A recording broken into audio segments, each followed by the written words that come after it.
Meus irmãos, aproveitando que estamos em pé, abram suas Bíblias no livro de Esdras, no capítulo 10. Esta manhã, portanto, estaremos encerrando a nossa exposição do livro de Esdras, é o último capítulo. Na próxima semana entramos no livro de Neemias, que são uma sequência de acontecimentos que estão relacionados na história de Israel, na história do povo de Deus. Portanto, Esdras, capítulo 10, não leremos todo o capítulo, que alguns versos que são listas, mas leremos até o versículo 18. Esdras, capítulo 10, a partir do versículo 1. A igreja localizou esses versos? Diz assim a palavra do Senhor, portanto.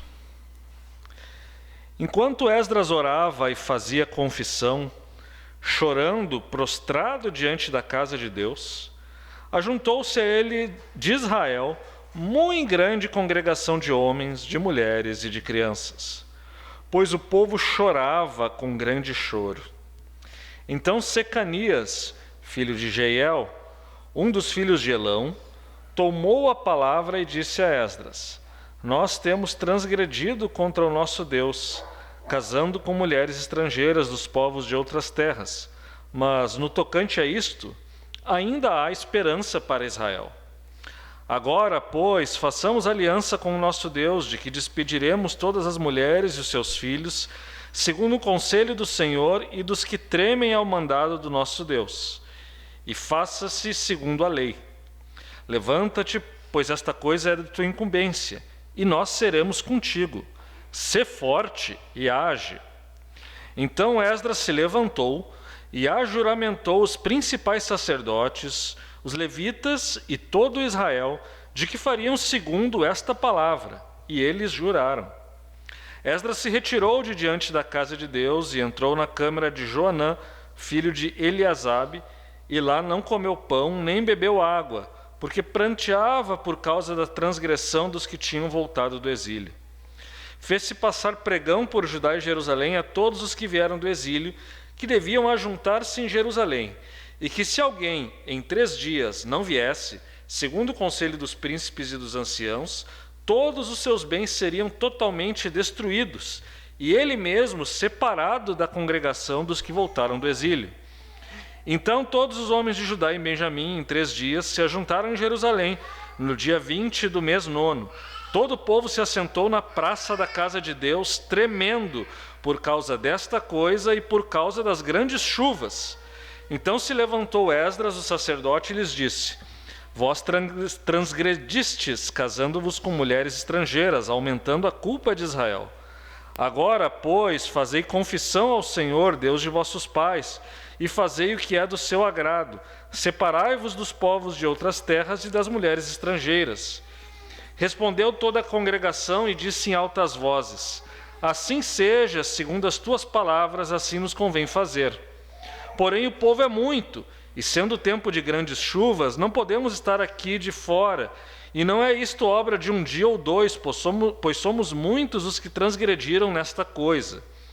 Ora, que os nossos príncipes decidam por toda a congregação e que venham a eles em tempos determinados todos os que em nossas cidades casaram com mulheres estrangeiras, e com estes os anciãos de cada cidade e os seus juízes, até que desviemos de nós o brasume da ira do nosso Deus por esta coisa. No entanto, Jonatas, filho de Azael, e Jezeías, filho de Tikvá, se opuseram a esta coisa. E Mesulão e Sabetai, o levita, os apoiaram.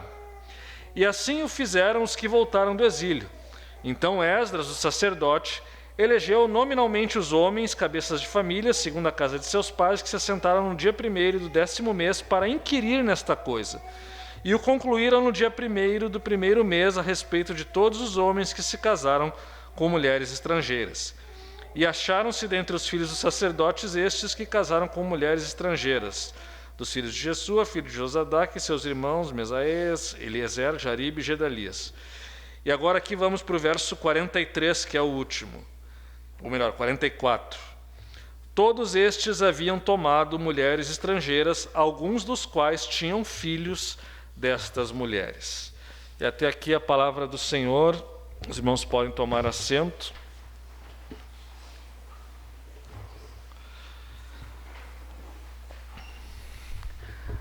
Avivamento. Todos nós já ouvimos falar essa palavra, avivamento. E muitos de nós não apenas ouviram falar dessa palavra, mas nasceram, cresceram ou passaram boa parte das suas vidas em igrejas que falam sobre avivamento, que buscam avivamento e que algumas vezes até tentam produzir ou fabricar um avivamento. Eu me lembro quando era adolescente, ia nos retiros, participava do grupo da juventude da igreja, e até tinha uma música que o pessoal cantava: vai haver um avivamento hoje aqui, vai haver um avivamento no meu país, do norte ao sul, do leste ao oeste, vai haver um avivamento. E todo mundo cantava, todo mundo se alegrava, e a ideia era que talvez, cantando uma música mais agitada, tendo uma pregação mais agitada, ou talvez um estilo de louvor específico, nós conseguiríamos avivar a igreja, avivar a fé da igreja. O que o tempo demonstrou é que as coisas não são tão simples assim. Ainda que falemos muito sobre avivamento, é de se perguntar: será que nós e nossa geração de fato presenciou um grande avivamento? E vejam, quando eu falo de avivamento, eu não penso apenas assim, eu, na minha fé, no meu relacionamento com Deus, ou a minha família, quem sabe meus pais, meus irmãos, meus filhos, ou um grupinho específico dentro da igreja, mas quando falamos em avivamento, nós falamos em algo que alcança o povo de Deus de uma maneira mais ampla. Será que vivenciamos isso no Brasil? Alguma vez? Alguns dizem que sim, por meio, por exemplo, do avivamento pentecostal, do surgimento da Assembleia de Deus. Seria um fruto de um avivamento. E de fato, se nós olharmos as estatísticas do IBGE, os evangélicos, em questão de algumas décadas, vão ultrapassar o número de católicos no Brasil. O Brasil, que é um país tradicionalmente católico, que até o início do século XX, mais de 90% da população era católica, e agora nós temos um expressivo número de evangélicos. Só da Assembleia de Deus, dizem as estatísticas, são mais de 20 milhões de membros, num país de 200 milhões de habitantes, 220 milhões de habitantes, ou seja, praticamente 10% da população é da igreja, só da Igreja Assembleia de Deus, fora todas as outras denominações evangélicas. Será que isso não é fruto de um avivamento? Alguns vão dizer que sim, outros vão dizer que não. Mas no que consiste um avivamento? Como o avivamento vem sobre o povo de Deus e que consequências ele traz? Quais as características? No meu entender, e no entender de muitos estudiosos bíblicos, essa passagem que nós lemos aqui de Esdras, capítulo 10, que conclui o livro de Esdras, de alguma maneira nos mostra um avivamento que estava nascendo na nação de Israel, no povo de Deus, nos tempos do Antigo Testamento. Aquele povo que vivia de uma maneira relativamente indiferente, talvez acomodado ao mundo. Semana passada nós falamos sobre isso, Falamos, capítulo 9, vejam, a pregação de hoje é, de certa maneira, uma continuação da pregação da semana passada, porque no capítulo 9 é quando Esdras tem ciência do pecado da nação, e ele levanta um clamor, ele chora, ele ora, e ele confessa esse pecado, e muitas pessoas se juntam a ele nisso.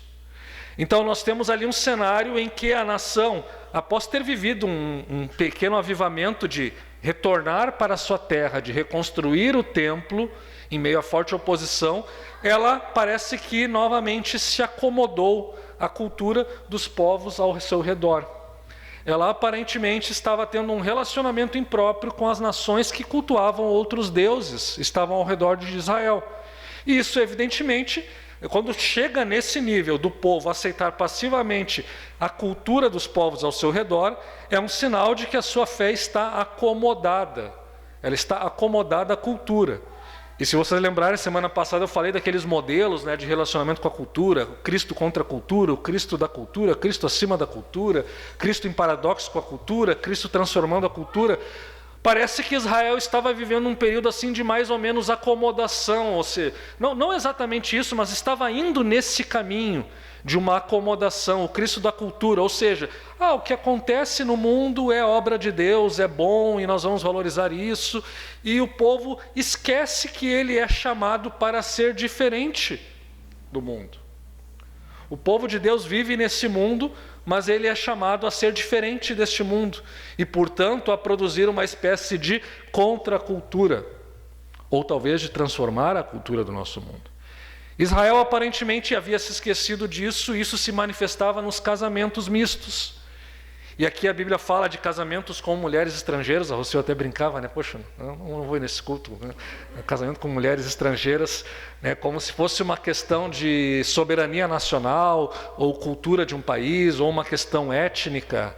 Alguns até iam dizer que isso era racismo, mas não era absolutamente nada disso. A questão é que nos tempos do Antigo Testamento a etnia estava profundamente ligada com o culto, com a adoração. O povo de Deus, os descendentes de Abraão, adoravam aquele Deus. E, portanto, quando havia essa mistura com os outros povos, muitas vezes havia também uma acomodação à religião, à cultura e aos valores destes povos.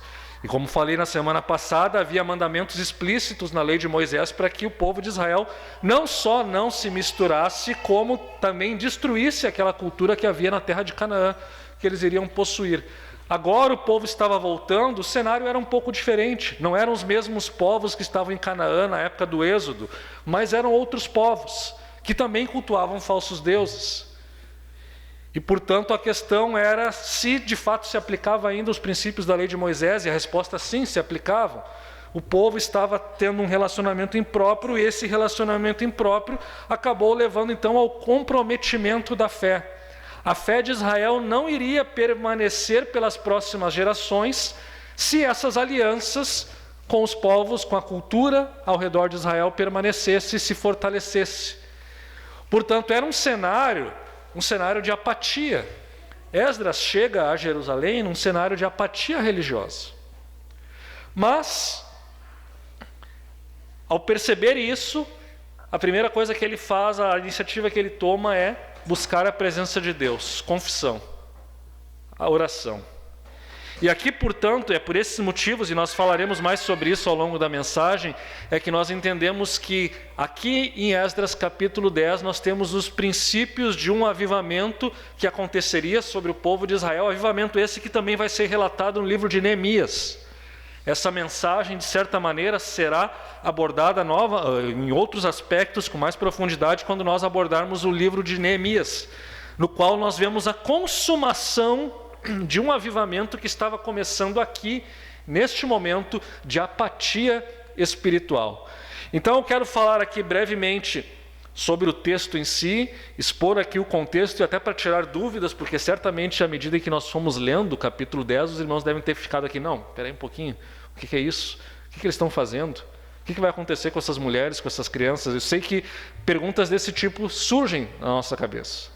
Então nós vamos, num primeiro momento, expor o texto no seu contexto, o sentido original, e depois vamos pensar de que maneira ele se aplica à nossa realidade hoje, e pensarmos também de que maneira ele nos mostra um padrão de avivamento, para que nós como igreja também possamos buscar esse padrão de avivamento como uma obra de Deus em meio ao seu povo.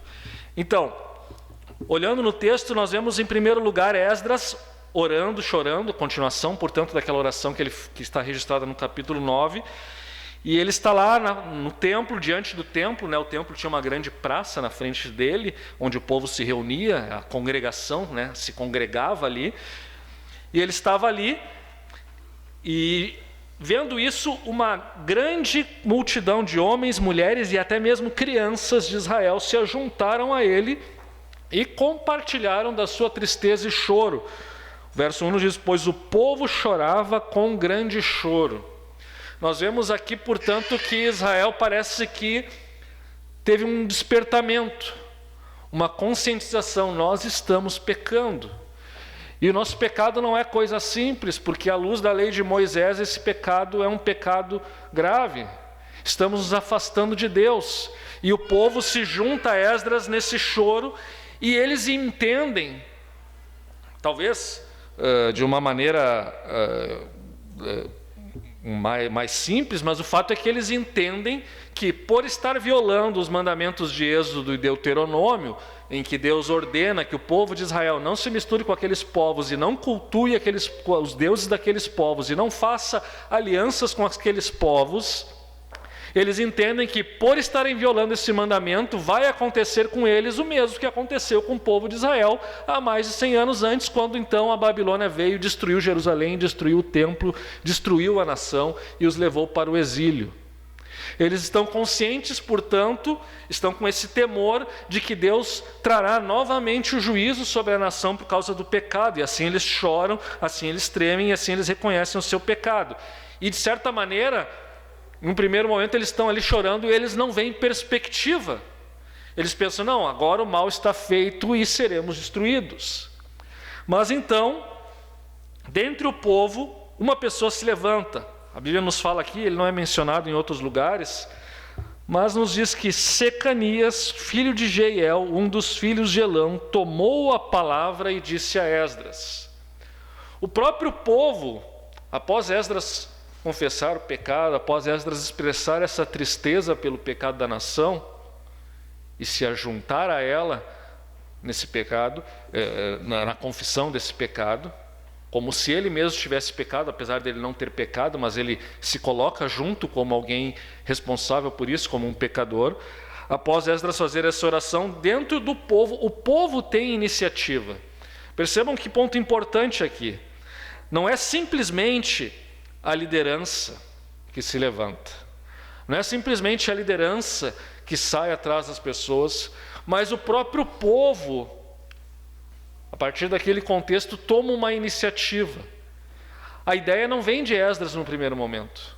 Ela vem do povo, do próprio povo. E depois, se nós formos ler com mais cuidado, nós vamos ver que Secanias, filho de Jeiel, um dos filhos de Elão, essa família ela é mencionada lá no final do capítulo 10 como um daqueles que transgrediram, que também praticaram esse pecado do casamento misto. Então Secanias se levanta, ele como fazendo parte também desse grupo transgressor, se levanta, toma a palavra e diz a Esdras: nós temos transgredido contra o nosso Deus, casando com mulheres estrangeiras dos povos das outras terras. Mas no tocante a isso ainda há esperança para Israel. Ele confessa o pecado. Há um elemento de confissão, há um elemento de reconhecimento. O povo estava chorando, o povo estava se lamentando, e vejam bem, a tristeza pelo pecado, a contrição pelo pecado é importante, ela é boa, ela é positiva, mas ela não é suficiente. Judas também ficou triste por ter traído Jesus, mas o que ele fez? Ele foi lá e se matou. Quer dizer, o simples remorso não é arrependimento. E nós conhecemos muito bem situações de pessoas que às vezes reconhecem, não, realmente eu errei, realmente eu fiz algo errado, quer dizer, às vezes nem chegam a esse ponto, né? Mas elas se entristecem. O pecado ele tem consequências, as pessoas se entristecem com as consequências do pecado, mas não reconhecem que ele é pecado, não reconhecem que há um erro. Secanias, ele confessa o pecado, ele não somente lamenta, mas ele confessa. Nós pecamos, estamos errados, o juízo de Deus pode vir sobre a nação, mas no tocante a isso ainda há esperança. Há esperança para Israel. E qual é a esperança? Bom, Secanias ele não apenas confessa, mas ele propõe uma iniciativa que vai demonstrar que de fato eles estavam arrependidos e queriam abandonar o pecado que eles haviam praticado. Então ele diz: agora, pois, façamos aliança com o nosso Deus, de que despediremos todas as mulheres e seus filhos, segundo o conselho do Senhor e dos que tremem ao mandado de nosso Deus, e faça-se segundo a lei. A proposta é bastante radical. A proposta ela pode nos causar sentimentos estranhos a nós hoje no século XXI. É muito difícil olhar para esse texto e entender o que ele está propondo. Não. Sim, nós pecamos, nós nos casamos com mulheres estrangeiras, não deveríamos ter feito isso, mas agora o que nós vamos fazer é nos separar dela, vamos mandar elas, e inclusive os filhos que nós tivemos com ela, nós vamos nos separar e vamos renovar a nossa aliança com Deus. Qual era a aliança que havia em Israel? A aliança de se preservar como o povo de Deus, o povo separado das demais nações, o povo que cultua apenas Yahvé. Façamos isso, vamos consertar o nosso erro nos separando das mulheres com quem estamos e renovando a nossa aliança. Porque somente assim é que nós estaremos de fato, demonstrando que estamos arrependidos. O arrependimento envolve a mudança de atitude. Se nós permanecemos fazendo a mesma coisa, então não há arrependimento. O raciocínio de Secanias é esse. Ele propõe isso a Esdras. E ele diz, faça-se segundo a lei. Vejam, a lei de Moisés, se vocês lerem todo o Antigo Testamento, todo o Pentateuco, os livros históricos, na verdade a Bíblia inteira, vocês não vão encontrar nenhum mandamento dizendo assim, despeçam-se das suas esposas, caso elas sejam de outros povos. Dessa maneira não está escrito na lei de Moisés. Mas ele diz que isso deve ser feito segundo a lei. O que ele está dizendo segundo a lei? O segundo a lei aqui é muito provavelmente porque a lei de Moisés, ela permite, sim, na lei do Antigo Testamento o divórcio está lá permitido. Vocês encontram essa prescrição no livro de Deuteronômio. Quando o marido for se divorciar de uma mulher, ele deve dar carta de divórcio, etc. e tal, e ela está livre para casar-se com outra pessoa. Dizem os estudiosos que isso era uma forma, inclusive, de garantir que a mulher pudesse ter uma vida digna depois do divórcio, porque senão ela poderia estar simplesmente amaldiçoada por ter sido abandonada e não poder se casar novamente. E, portanto, ficar completamente desamparada numa cultura em que as mulheres não tinham espaço e não tinham autonomia para conseguir o seu próprio sustento. Bom, Secanias está propondo que seja feito um divórcio segundo a lei. Ou seja, que se permita que as mulheres sejam separadas. Ou, na verdade, a outra possibilidade é que ele esteja falando o seguinte: segundo a lei, nós não deveríamos ter nos casados com essas mulheres. Então, este casamento, ele é nulo desde a origem. Não se trata nem de divórcio, se trata de anulação. Usando aqui uma terminologia de direito canônico, que existe dentro do catolicismo. Não é simplesmente divorciar, mas anular o casamento, porque esse casamento não deveria ter acontecido, ele é nulo desde o princípio. Se nos casamos, havendo uma prescrição para não haver aliança, e mesmo assim nós nos casamos, então esse casamento não é reconhecido por Deus, e agora nós devemos desfazer essa aliança, que é nula, e despedirmos nossas mulheres, e assim estaremos cumprindo a lei, estaremos sendo povo de Deus. E ele diz no verso 4, levanta-te, pois esta coisa é de tua incumbência. Ele fala isso para Esdras. Nós seremos contigo, sê forte e age. Então Esdras se levantou e ajuramentou os principais sacerdotes, os levitas e todo Israel de que fariam segundo essa palavra, e eles juraram. Então percebam aqui, há um elemento de que o próprio povo reconhece o seu pecado e ele chega a Esdras e dá uma proposta, vamos demonstrar nosso arrependimento desta maneira. Mas você, Esdras, é o líder, você tem que aprovar essa atitude do povo, mas nós estaremos te apoiando nisso. É uma medida dura, portanto, ser forte, de fato, não é uma coisa simples de se fazer, é algo bastante complexo, até porque muitas pessoas haviam cometido esse pecado. Ele vai dizer, ser forte e age. E Esdras, então, se encorajou, se levantou e ajuramentou, ou seja, fez com que os principais líderes, sacerdotes, levitas de Israel, jurarem que essa palavra, então, seria cumprida e que eles fariam desta maneira, e eles juraram. E assim, Esdras sai. O verso 6, sai diante da casa de Deus e vai para a casa de Joanã, filho de Eliasabe, e lá não come pão nem bebe água, porque pranteava. Percebam que Esdras continua no estado de tristeza, de confissão, e ele jejua. Por quê? Porque ele sabe que decisões como essa não são tomadas da noite para o dia, nem por impulso. A impulsividade na disciplina, ela sempre é uma decisão equivocada. Esdras, ele jejua, Esdras pensa, ele medita, ele se retira para um lugar, se afasta do povo e ele continua a meditar nisso e a lamentar a respeito disso. E ao mesmo tempo, se pede uma ordem para todo o reino de Judá. Verso 7. Todos os que vieram do exílio deveriam se juntar em Jerusalém, e se alguém não viesse dentro de 3 dias, essa pessoa seria excluída do povo de Israel, seus bens seriam confiscados, ou seja, ele não seria mais considerado povo de Deus. Era uma pena de excomunhão, todos teriam que estar lá. Era uma assembleia solene de presença obrigatória. 3 dias era tempo suficiente para que as pessoas viajassem até Jerusalém e se encontrassem lá na cidade. E assim se fez. Foi feito esse pregão e o povo comparece em massa. em obediência à ordem, que por sua vez tem fundamento na palavra de Deus, na pregação da palavra de Deus, o povo se ajunta. O verso 9 vai dizer que todos os homens de Judá e Benjamim em 3 dias se ajuntaram em Jerusalém. No dia 20 do mês 9, se assentou na praça da casa de Deus todo o povo, tremendo por causa desta coisa e das grandes chuvas. Era época de chuvas. Esse 9º mês aqui, se eu não me engano, segundo os estudiosos, é por volta de dezembro, é época da chuva serôdia, é época de uma chuva que vem um pouco fora do tempo, mas eram chuvas fortes. Imaginem vocês, numa época que não havia carro, numa época que não havia guarda-chuva, numa época que nem sei se haviam roupas impermeáveis, o povo estava lá ao ar livre, caindo aquela chuva torrencial. E dezembro no hemisfério norte é inverno, fazia frio, era chuva e frio. Em Jerusalém às vezes até neva no inverno. E o povo estava lá, né, tomando um banho de chuva ao ar livre e tremendo. E tremia por causa dessas coisas, ou seja, pelo pecado. Havia ainda uma consciência, né, de arrependimento, mas também tremia pelas chuvas. E é bem provável que o povo ainda associasse a chuva como uma manifestação de indignação de Deus. O castigo, o povo está lá encharcado, molhado, trovões. Evidente, a chuva era um fenômeno natural, mas possivelmente o povo ainda enxergava isso como um cenário daquilo que eles estavam vivendo, um céu nublado, chuva, algo desagradável, desconfortável. A ira de Deus está sobre eles, e eles estão ali com esse temor.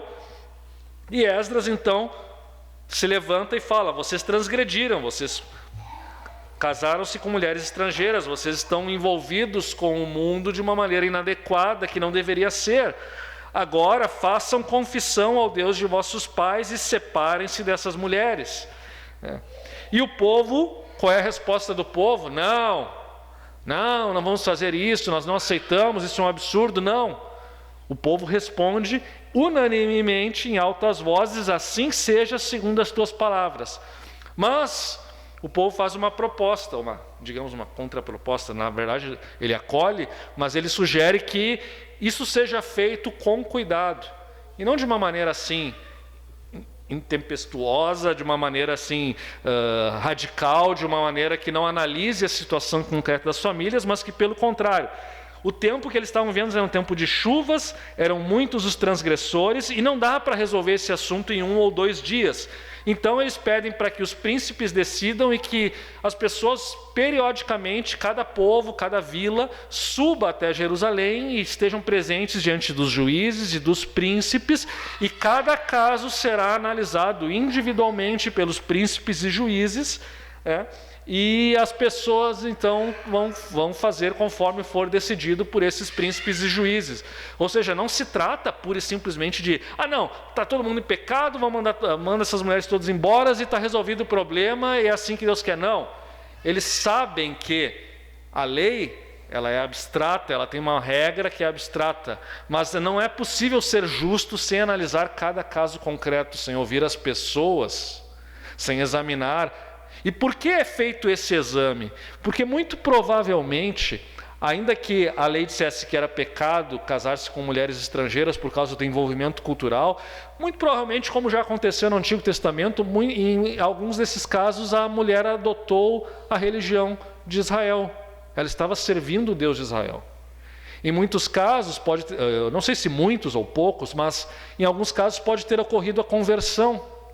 Em alguns casos, de fato, o que houve foi que a pessoa foi absorvida pela nação de Israel e não o contrário.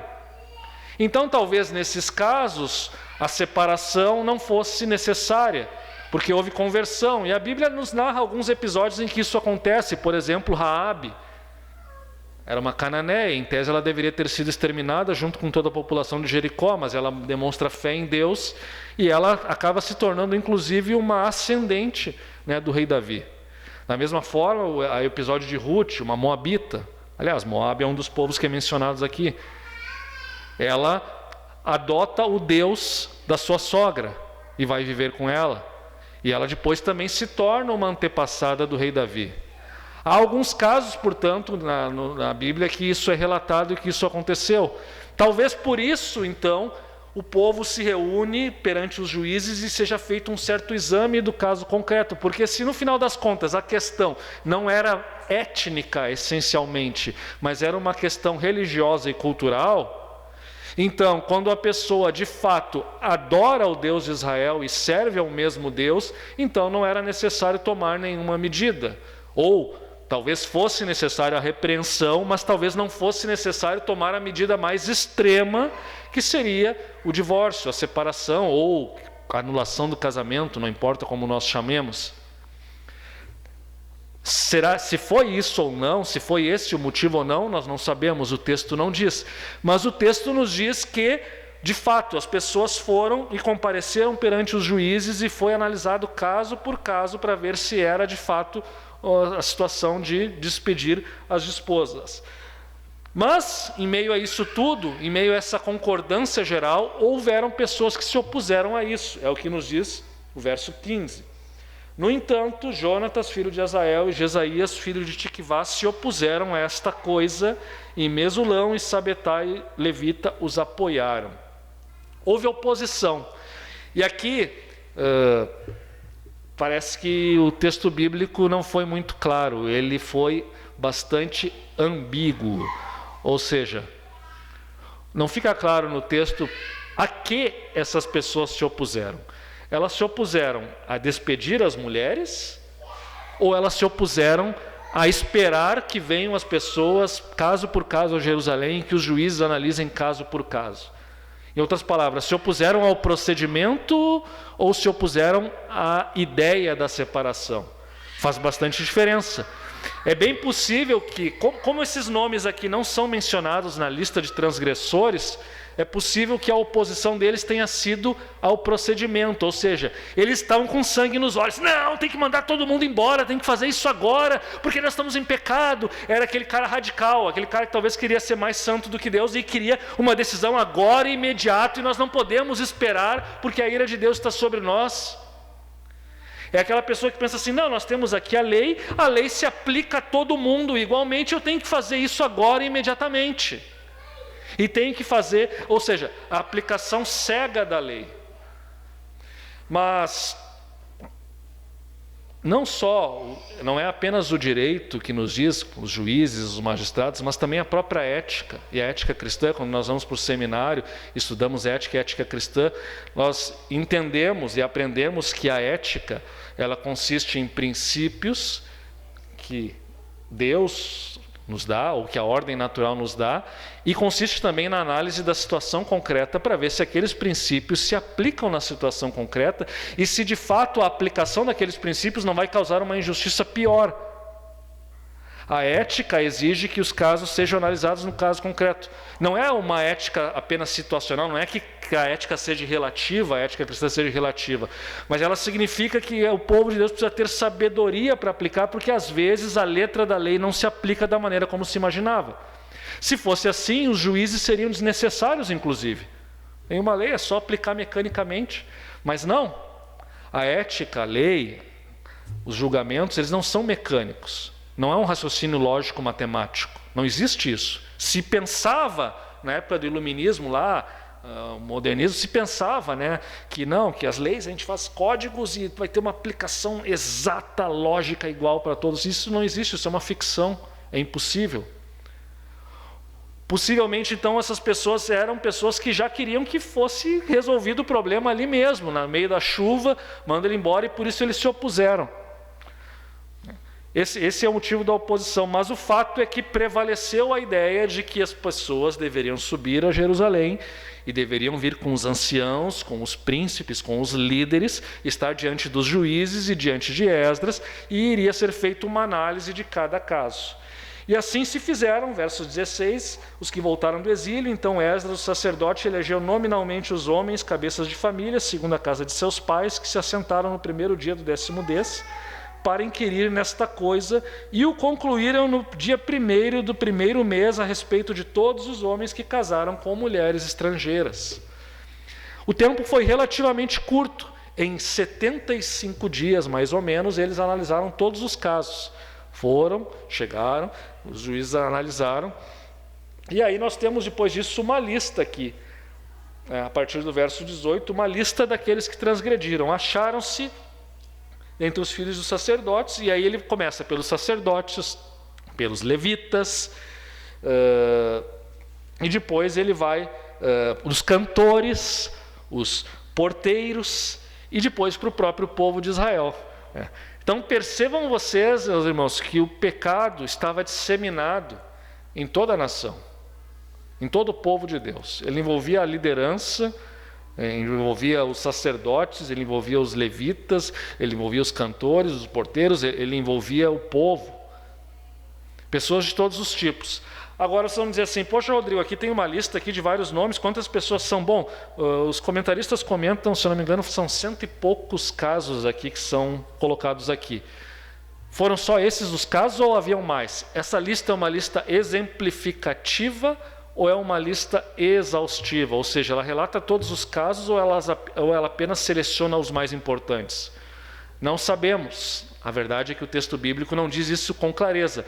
Mas eu particularmente acredito que essa é uma lista mais ou menos conclusiva, ou seja, de todos os casos. Porque pensem que dos que voltaram do exílio eram aproximadamente 50 mil pessoas. Isso tem 100 e poucas pessoas que cometem esse pecado. E essas pessoas estão em todas as tribos e em todos os níveis de liderança do povo de Deus.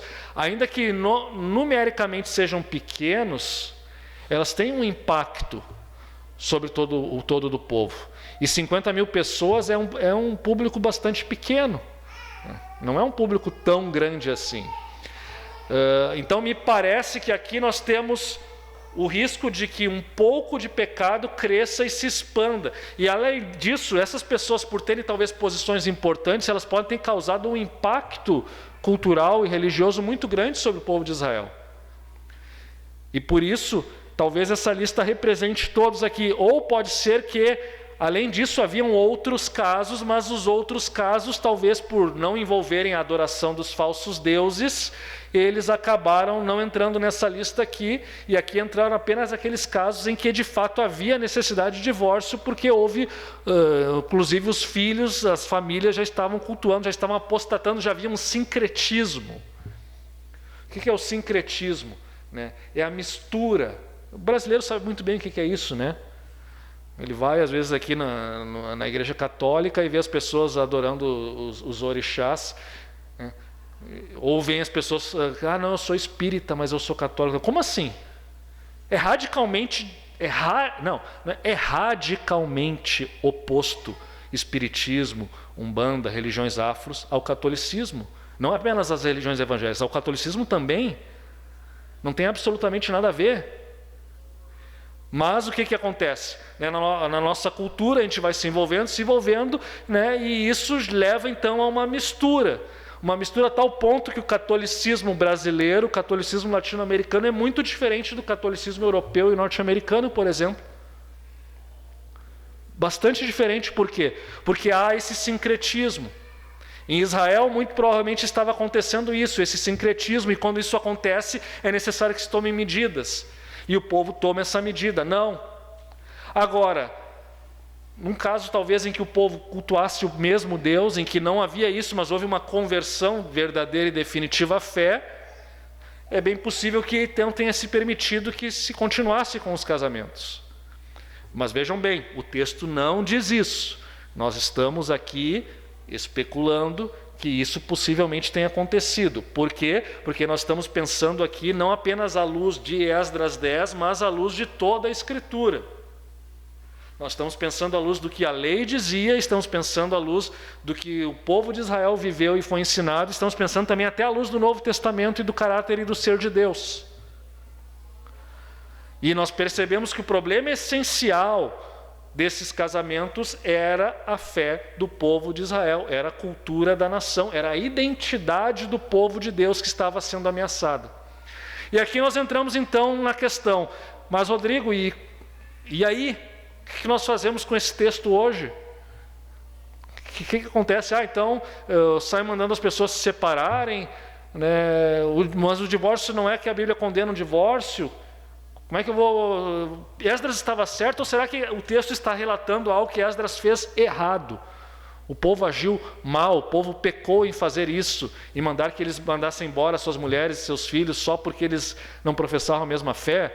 Isso é um absurdo. Esdras agiu de uma maneira, né, como um xiita, como um fundamentalista. Não, meus irmãos, Esdras, o texto bíblico em nenhum momento sugere que Esdras agiu de uma maneira equivocada.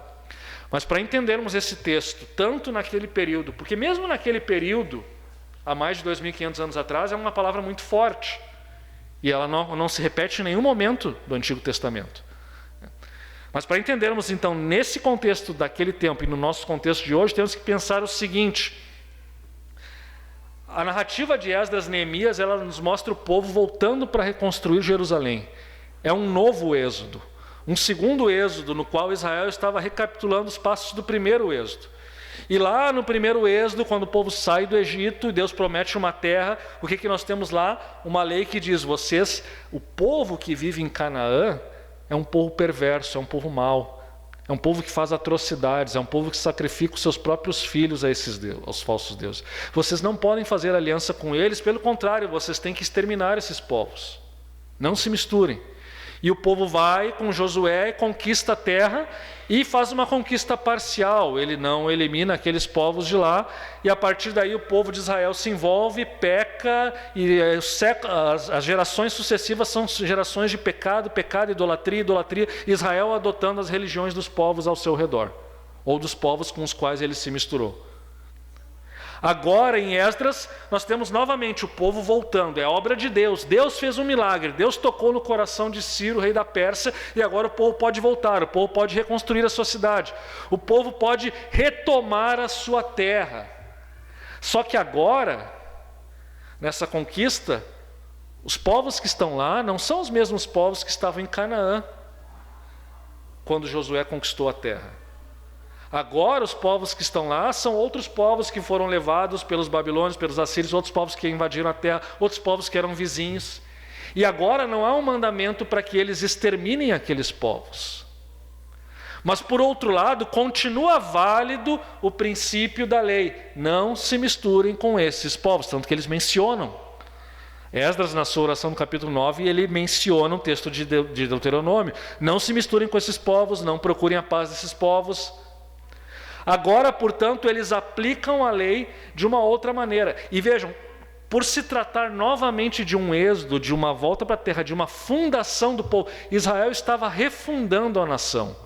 Assim como lá na época de Josué era a fundação do povo de Israel, agora aqui debaixo de Esdras e Neemias era a refundação do povo. Era um momento muito específico em que, se as coisas começam mal, tudo que vier depois vai ficar errado. Se começa torto, um edifício que começa a ser construído torto, ele não vai se endireitar lá em cima. Então, nesses momentos de fundação da nação e de refundação da nação, medidas drásticas se faziam necessárias. No tempo de Josué, foi a conquista e a destruição dos povos. No tempo de Esdras e Neemias, vocês não se misturem. Se misturaram, então vocês se divorciam. Vocês não exterminam as mulheres. Vocês não vão matar as mulheres e os filhos, mas vocês vão se separar delas. É radical, mas neste momento, nesta circunstância específica em que Israel está vivendo, isto é necessário. Tanto é assim que era um momento específico de uma circunstância específica que no livro de Neemias, nós vamos ver isso depois, nós vamos ver Neemias novamente relatando, décadas depois, o mesmo pecado, com outras lideranças praticando o mesmo pecado, e Neemias não manda ele se divorciar, ele só espanca, mas ele não manda se divorciar. Ele toma medidas drásticas, veremos isso quando chegar o momento, mas ele não chega a mandar divorciar. Quer dizer, o contexto que Israel estava vivendo nos dias de Esdras era um contexto muito sensível e delicado. E, portanto, exigiu naquele momento essa medida drástica. E aí vocês vão perguntar, ok, Esdras agiu corretamente naquele momento dessa maneira. E hoje? Meus irmãos, todos vocês conhecem, nós já pregamos aqui, primeira carta de Paulo aos Coríntios, há um capítulo 7, quando Paulo fala então sobre casamento. E ele fala da mulher, que é viúva, ou a mulher que é casada com incrédulo, e Paulo diz: não o abandone, não deixe, se ele consente viver com você, continue a viver com ele. Por quê? Porque a mulher santifica, né? Os filhos são santificados pela mulher. Não é que ela vai salvar o marido e o filho, se forem incrédulos, pela fé dela, não é isso. Mas o fato é que as bênçãos de Deus podem estar sobre aquela família por causa da presença de uma crente, de uma mulher que crê. E Paulo, portanto, não recomenda o divórcio, porque ele diz que ela pode vir a se converter, o marido pode vir a se converter pelo testemunho da mulher. Depois Pedro vai falar a mesma coisa na primeira carta de Pedro, no capítulo 4 ele vai dizer, mulheres sede, e olha só, e vejam que dilema terrível quando se toma uma decisão equivocada nisso. Porque Pedro vai dizer, mulheres sede submissas a seus maridos, inclusive o incrédulo. Sede submissas, para que pelo procedimento de vocês ele seja ganho, e venha a fé. Estou parafraseando aqui o versículo. Mas vejam que mesmo nesse caso a mulher ainda tem que ter uma certa submissão. Quer dizer, ela não pode dizer, não, faço o que eu quero porque meu marido é um incrédulo e eu não respeito ele. Não, ela tem que assumir as consequências, ela vai ter que ser submissa. Mas Pedro vai dizer também que ela não deve se separar, caso o incrédulo consinta em conviver com ela, mas ela deve ter um bom procedimento, porque assim ele pode ser ganho para a causa do Evangelho. Então são casos, mas aí alguns vão dizer assim, sim, Rodrigo, mas esses casos são casos de pessoas que eram casados já antes da fé, e um deles veio a se converter depois. E aí para esses casos foram escritos esses versículos. Sim, esses versículos foram escritos pensando provavelmente, especialmente nos casos de alguém que se converte. No caso, 2 incrédulos casados se convertem. Ele não foi escrito pensando que pessoas do povo de Deus iriam se casar com incrédulos. Por quê?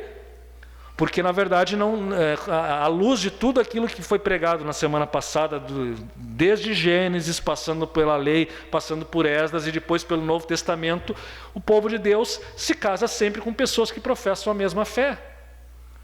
E Paulo vai dizer, se morre o marido, a mulher está livre para casar-se de novo, e aí a observação, desde que no Senhor. Quer dizer, ela não deve fazer o mesmo, ela não deve procurar um incrédulo para casar, ela deve fazer isso desde que no Senhor, ou seja, ela deve procurar alguém que compartilhe da mesma fé. Mas o fato é, meus irmãos, independentemente da questão aqui, que nós possamos pensar no dia a dia, do caso a caso, a questão é que essa passagem de Esdras ela não é aplicada literalmente para os nossos dias, porque no Novo Testamento nós temos uma perspectiva, portanto, de que o cônjuge pode ser convertido, e aqui já não é mais uma questão étnica e cultural, mas é uma questão principal, como era também no Antigo, mas muito mais agora no Novo, uma questão de fé. E Paulo não aconselha o divórcio, Pedro não aconselha o divórcio, mas, ainda assim, nós podemos vislumbrar algumas situações em que o divórcio talvez seja necessário. Em algumas situações isso pode acontecer. Pensem, por exemplo, você está casado com alguém que cultua demônios. Não apenas alguém que é indiferente à fé, mas alguém que cultua demônios. Alguém que pratica um culto a Satanás. Alguém que pratica magia negra. Alguém que quer fazer os filhos passar por um ritual de magia negra. Como é que você vai viver com uma pessoa dessa? Ai, amor, não. Que valores que vocês têm em comum com alguém que adora Satanás? Aí relembrando que falamos no domingo passado, casamento é uma aliança espiritual. É uma aliança espiritual. Ela envolve, não é simplesmente uma aliança patrimonial, sentimental, mas é uma aliança espiritual também. Então, casos assim, e parece ser também o caso aqui que acontecia em Israel, ao culto pagão, que era praticado no lar. Como é que vai criar filhos quando alguém adora demônios? Como que vai ser? Situações como essa, em que o divórcio aqui em Esdras foi legitimado, e talvez em situações como essa, veja, eu não estou dizendo que sim, mas estou dizendo que talvez situações como essa nos nossos dias também o divórcio acabe sendo alternativo. Pense num cônjuge fazendo magia negra contra o outro. Isso é aceitável? Isso é casos semelhantes como aquele caso de pessoas, maridos que batem na mulher, pai que abusa dos filhos. Ninguém é obrigado a casar com um pai que abusou, ficar casado com um pai que abusa dos próprios filhos. Nós temos situações extremas de violência que, na verdade, significam apostasia, abandono. Então, nesses casos, a igreja não pode simplesmente dizer assim, não pode haver divórcio, né, à luz do que Paulo falou na primeira carta de Paulo aos Coríntios. Não. São situações extremas. E me parece que o princípio de Esdras aqui, da mesma forma nos nossos dias, ele só se aplica em situações extremas. Situações muito extremas. Do contrário, o que nós temos aqui em Esdras é simplesmente um relato de uma atitude necessária num momento delicado da história de Israel, quando o povo estava sendo reconstruído. E aquilo era necessário que isso acontecesse para que o povo mantivesse a sua identidade.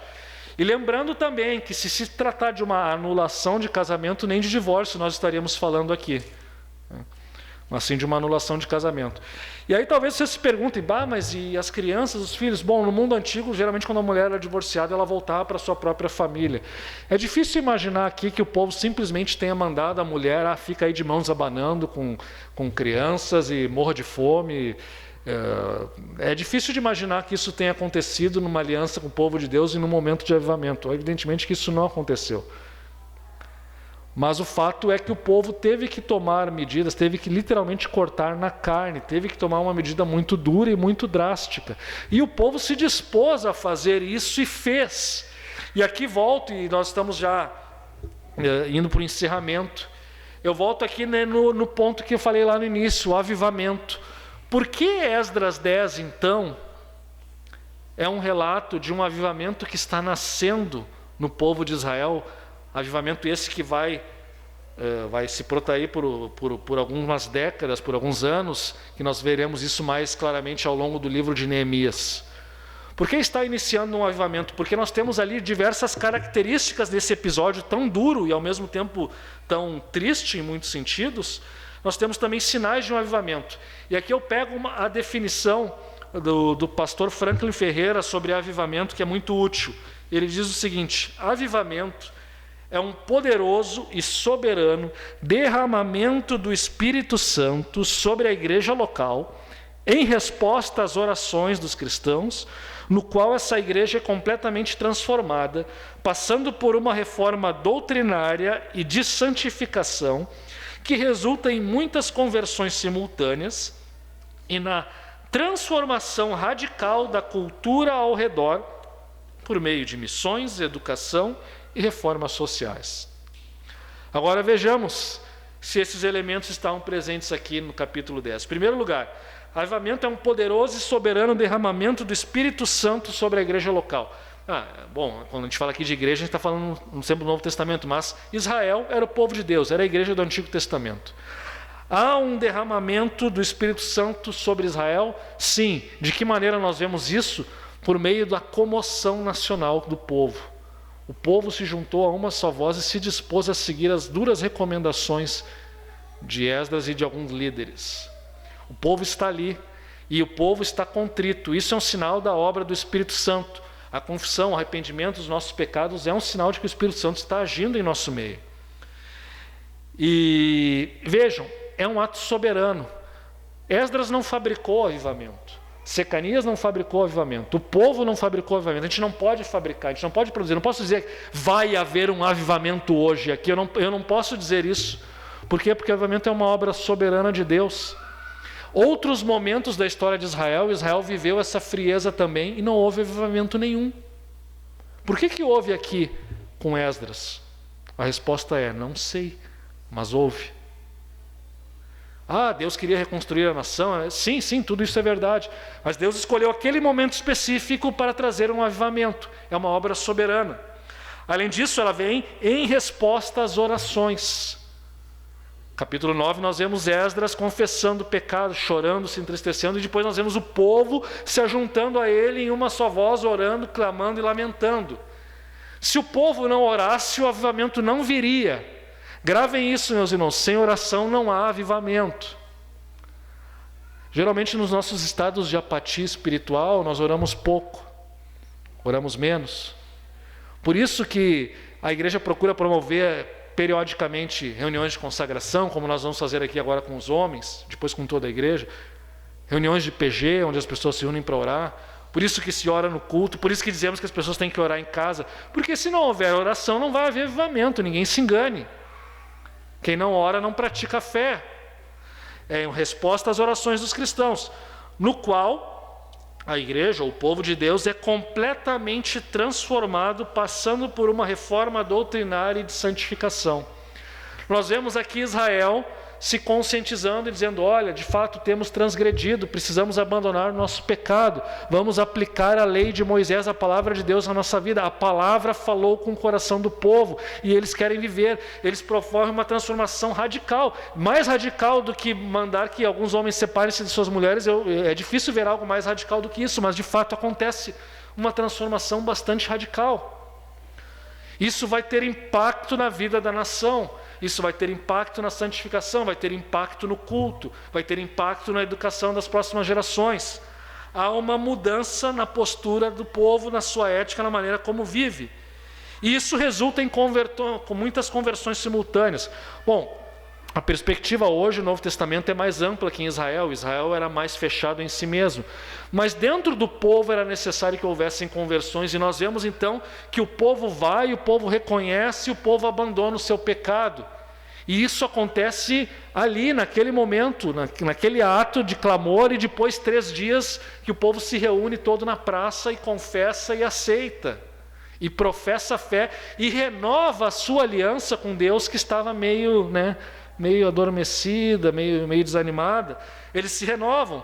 E tudo isso acontece. Muitas pessoas vão manifestando essa conversão ou essa renovação da sua fé.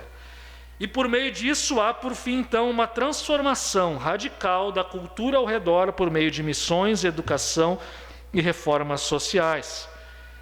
Vemos isso claramente em Esdras, não apenas pelo que é relatado no livro de Neemias, mas também pelo que a história nos mostra. A transformação espiritual que Israel passa por meio do ministério de Esdras e Neemias deixou frutos que se protegeram por séculos e séculos, até os dias de Jesus e até hoje. O judaísmo é o que é pela influência do ensino e do avivamento que houve nos dias de Esdras e Neemias. As instituições que se formaram em torno do templo, depois em torno da sinagoga, do culto a Deus, essas instituições não foram destruídas. Séculos depois do período de Esdras e Neemias, Israel foi perseguido pelos gregos, o Império Grego quase destruiu. Era proibido cultuar a Deus e eles eram obrigados a cultuar os deuses greco-romanos. Eles não aceitaram isso, eles pagaram com a própria vida, armaram uma guerra, conseguiram a independência no período dos Macabeus. Vocês acham que isso aconteceria se eles estivessem lá indiferentes, envolvidos com a cultura, a tal ponto de achar que a cultura ao redor deles era a mesma coisa que Deus? É claro que não. Eles iriam aceitar a cultura greco-romana, e se isso acontecesse, onde estaria a vinda do Messias? Onde estaria Jesus hoje? Se o povo de Deus não tivesse permanecido fiel, como que o Filho de Deus ia nascer num povo que servisse a Deus? Mas o trabalho de Esdras reformou a sociedade de Israel de tal maneira que deixou frutos que até hoje permanecem. Esse é o resultado do avivamento, transformação social, como de fato nós vimos ao longo da história cristã. A abolição da escravidão, a melhoria das condições sociais dos mais pobres. Essas coisas, essas reformas sociais começam a acontecer em tempos de avivamento, não em tempos de apatia espiritual. Portanto, meus irmãos, o livro de Esdras se encerra, e eu também encerro aqui a minha mensagem com um chamado a nós como igreja, como povo de Deus, como congregação, a buscarmos esse avivamento que a palavra de Deus narra. Isso será feito não apenas hoje, não apenas na oração final, não apenas lá no PG durante a semana. Será feito e será relembrado também ao longo das próximas semanas, à medida em que nós pregarmos o livro de Neemias. Que possamos ter um compromisso de orar em nossos lares, nos nossos PGs, orarmos por um avivamento, de participarmos aqui também da consagração que faremos, de jejuarmos, de reconhecermos que estamos apáticos, além daquilo que poderíamos estar numa situação muito melhor, de vida espiritual muito melhor, mas não estamos.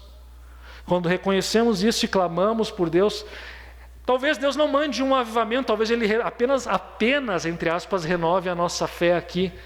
Talvez não seja um avivamento que impacte toda a nossa cidade. Mas o fato é que, se nós não buscarmos, nunca haverá avivamento. É em meio a períodos de apatia que o avivamento vem. Mas o avivamento vem quando o povo de Deus reconhece o seu pecado e busca a presença de Deus. Portanto, temos orado por um avivamento, temos pedido para que Deus derrame o seu Espírito sobre nós, temos pensado também no nosso pecado e o confessado. E aqui eu não penso apenas no pecado, pensem na questão do nosso relacionamento com o mundo, que é a raiz de grande parte dos nossos pecados. Em que ponto da sua vida que talvez esse compromisso foi longe demais? Que pecados da sua vida que você tem vivido e não tem confessado? E tem simplesmente carregado, vamos vivendo, vamos levando com a barriga. Que pecados você precisa confessar e abandonar? Precisa lamentar, na verdade, antes de confessar, para que de fato isso entre de tal maneira no seu coração que você queira abandonar o pecado. Queremos ver um avivamento e transformação em nossa congregação, em nossa igreja, em nossa cidade, em nosso estado, em nosso país? Será que confiamos às vezes mais na liderança política, ou nas lideranças econômicas, ou no poder da cultura, do que no próprio Deus, que tem o poder de transformar a nossa fé e o nosso culto? Nós não podemos fabricar um avivamento, mas podemos e devemos clamar por um, orando, ensinando as Escrituras, cuidando dos nossos sentimentos, das nossas afeições, para que amemos mais a Deus, o seu reino, e não deixemos que o amor às coisas do mundo tome esse lugar do amor de Deus. E só conseguiremos fazer isso não sozinhos na nossa casa, mas em comunidade, tendo comunhão com os irmãos, participando do culto, dos PGs, das consagrações, compartilhando os nossos pecados, nossas dificuldades, nossas lutas, nossas alegrias e nosso crescimento com aqueles que compartilham a sua fé conosco. Que possamos, portanto, confiar e clamar, confiar mais no Deus que pode nos dar vida espiritual e comunitária e buscar esse avivamento que começou a ser vivido nos dias de Esdras e durou muito tempo. Que assim possa ser com a nossa geração, que possamos buscar, começar a vivenciar e que possamos deixar um legado para os nossos filhos a partir do avivamento da nossa fé e da nossa aliança com o nosso Deus. Vamos nos colocar em pé e vamos orar. E não temos ceia hoje, então por isso temos um pouco mais de tempo, a pregação foi um pouco mais longa do que se esperava. Mas eu quero nesse momento convidar você para pensar um pouco aqui na sua vida, naquilo que precisa ser mudado, naquilo que precisa ser abandonado. A mensagem do Evangelho de Jesus, Marcos vai nos dizer que Jesus começou a pregar e ele dizia: arrependei-vos e crede no Evangelho. Isso é a essência do Evangelho, é a essência do que nós somos como igreja, a essência do que temos que fazer. Nos arrepender e crer no Evangelho, arrepender e crer no Evangelho. Era o que Jesus pregava também. Do que você precisa se arrepender nessa manhã? Do que no seu mundanismo tem afetado mais a sua vida com Deus? No que você precisa crescer? Eu vou dar aqui 1 minuto. Não, foi meio estranho 1 minuto de silêncio, né? Bom, é 1 minuto de silêncio para lamentar, né? Já que a gente lamenta. 1 minuto de silêncio aqui, para que nós pensemos um pouco sobre isso. E depois de pensar sobre isso, nós vamos orar sobre isso e também clamar pela misericórdia de Deus e, evidentemente, também orar para que Ele avive a nossa fé. Portanto, coloque-se na presença de Deus agora.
Deus eterno, Deus de misericórdia, estamos na Tua presença, Senhor, após ouvir a Tua palavra que fala conosco, a Tua palavra que nos confronta.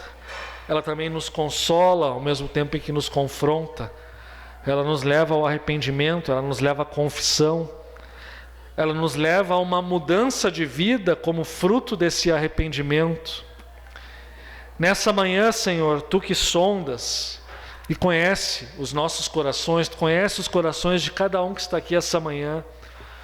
Tu sabes, Senhor, que cada um tem lá os seus pecados de estimação, coisas que não Te agradam, coisas que devem ser abandonadas, compromissos, Senhor, com o mundo, com a cultura, Senhor, que estão comprometendo a nossa fé, a nossa identidade.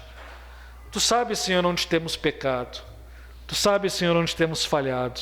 E Tu ouviste, Senhor, as orações, as confissões, as meditações que foram feitas aqui neste minuto de silêncio, neste momento de silêncio, neste momento de meditação. Ó Pai, nessa manhã nós clamamos para que Tu tenha misericórdia de nós, Senhor. Tenha misericórdia do Teu povo, Senhor.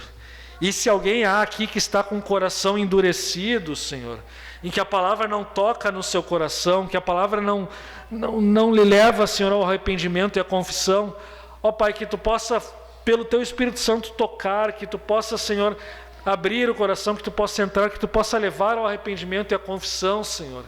E que de fato, Senhor, nessa igreja e nessa congregação, que possamos, Senhor, viver um tempo de arrependimento verdadeiro, um tempo de confissão, um tempo de abandono do pecado, um tempo de transformação. Essas características, todas elas fazem parte, Senhor, de um verdadeiro avivamento. E nós queremos, Senhor, e precisamos viver um avivamento. Nós queremos, Senhor, ver o Teu Espírito Santo derramado nesta congregação, na Assembleia de Deus de Porto Alegre, sobre as igrejas evangélicas de Porto Alegre, sobre o nosso estado, o nosso país. Estamos necessitados, Senhor. Não queremos haver apenas um crescimento numérico, mas que não tem compromisso, que não tem envolvimento, que não tem, Senhor, santidade, que não produz transformação relevante na nossa sociedade. Não, Pai, não queremos isso. Queremos que de fato, Senhor, o nosso crescimento como igreja se traduza num crescimento a partir de um verdadeiro avivamento, Senhor. Derrama abundantemente sobre nós o Teu Espírito Santo. Aviva a nossa fé, Senhor. Que possamos, Senhor, viver dias como muitos aqui já presenciaram, já relataram, Senhor, os dias do seu primeiro amor, aqueles dias, Senhor, da sua conversão, aqueles dias que estavam envolvidos, engajados com o Evangelho, com a Tua palavra, Senhor. Que essa seja a tônica de nossa congregação, que essa seja a tônica de cada coração, de cada alma que está aqui essa manhã, e não apenas dos que estão aqui, mas também dos que faltaram por um motivo ou outro, Senhor. Que o Teu Espírito Santo toque os corações, que o Teu Espírito Santo produza, Senhor, dê vida espiritual para aqueles que estão mortos, que o Teu Espírito Santo avive a fé daqueles que estão adormecidos, Senhor, mas que possamos viver um tempo novo nessa igreja. E que de fato pela obra do Teu Espírito Santo Tu não apenas leve à confissão e à tristeza pelo pecado, mas ao arrependimento e mudança de vida no poder do Teu Espírito Santo, Senhor. Empodere, Senhor, os nossos irmãos na luta contra o pecado, que eles vençam essa luta, Senhor, que eles possam ver a Tua graça operando na vida deles diariamente, para que assim Te sirvam, Senhor, Te sirvam com fidelidade, Te sirvam com alegria na Tua casa e tragam mais e mais pessoas para se juntarem a nós e Te servirem e assim ajudem a transformar a nossa cidade, o nosso país, o nosso mundo e a formar um mundo melhor para as próximas gerações. Assim nós oramos nesta manhã, em nome de Teu Filho Jesus.